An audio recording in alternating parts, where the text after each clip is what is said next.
is not the time for bickering, Vault Hunters. War is coming, and you will need all the Vault Hunters you can get.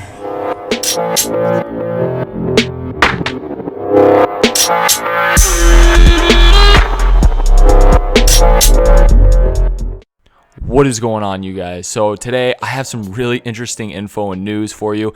Now, to start it all off, Borderlands 3's story isn't, I don't think, what we all quite expected. If you've been playing Borderlands or you understand the story from the pre-sequel and Borderlands 2, I would say mostly the pre-sequel, right? That first clip you saw at the beginning of the video explains it all. The Watcher comes and says that there is a war coming. So when Borderlands 3 dropped, this is not the story we were expecting, or at least I wasn't expecting. I was expecting an all-out Vault Hunter war against some type of really high superior force.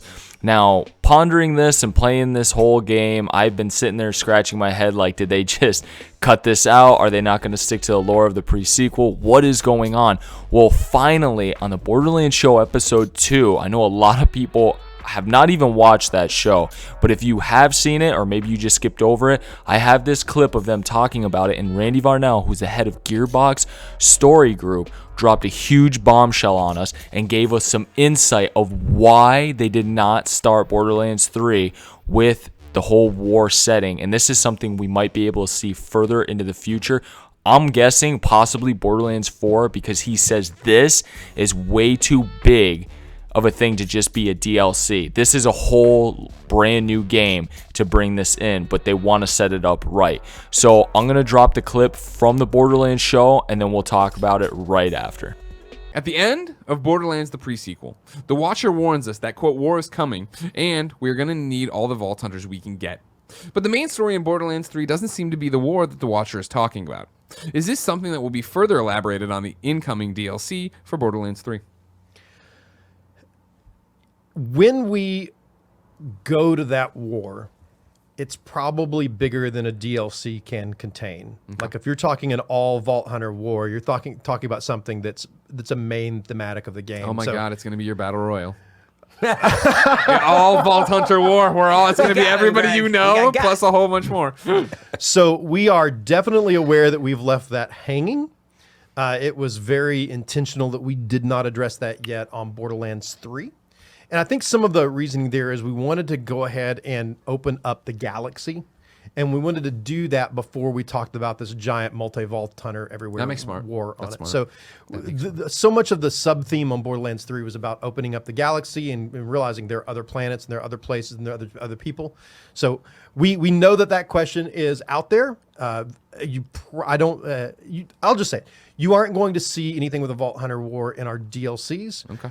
I think you're going to be very, very happy with what we've done with the DLCs, and there's some really cool. You know, we were talking earlier about time for character development and to really grow that. You're going to see some more of that. I wish I could say anything, but you're going to have that on the next show and start talking about that. It's really cool. So there we have it, you guys. From Randy Varnell himself, the reason why the war has just been hanging and in limbo is because they needed time to set the stage for that war, upcoming events. You know, the war is a whole thematic, like he said himself. That would be a whole separate game. So what they're doing now is opening the galaxy map to us because we knew there was multiple vaults we needed to go see. So with Borderlands 3, they decided, let's set the stage. Let's open up the galaxy, and it gives them time for new character development and possibly bringing in, you know, older existing NPC characters or Vault Hunters into future DLC. So I'm really hoping that comes, but we'll get into that another time. But I'm really excited to hear this news. I can't wait to see what they have in store for us, but it makes sense because with all the proving grounds we got going on now in Borderlands 3 and all the Iridian slabs and some of the lore I'm hearing, it's got me really hyped. I'm like, everything seems to be building up into something bigger, right? Why do we have these proving grounds? Why are all these Iridian slabs around with some of this lore on it? And some of them talked about the Destroyer. So there's something a lot bigger coming. And Randy Varnell just dropped the bombshell letting us know that they have the war and it's coming and we need to be ready for it. So I'm really excited for this, you guys, and I hope you are too. So if you enjoy the video, thumbs up would be appreciated, you guys. And if you're new to the channel, consider subscribing. I'm going to have a lot more Borderlands content being pumped out, and I'm going to start up Monday Mayhems again. But you can follow me on Twitter at Hambone Gaming. That's all I got for you guys today, so I will see you on the next one. Later.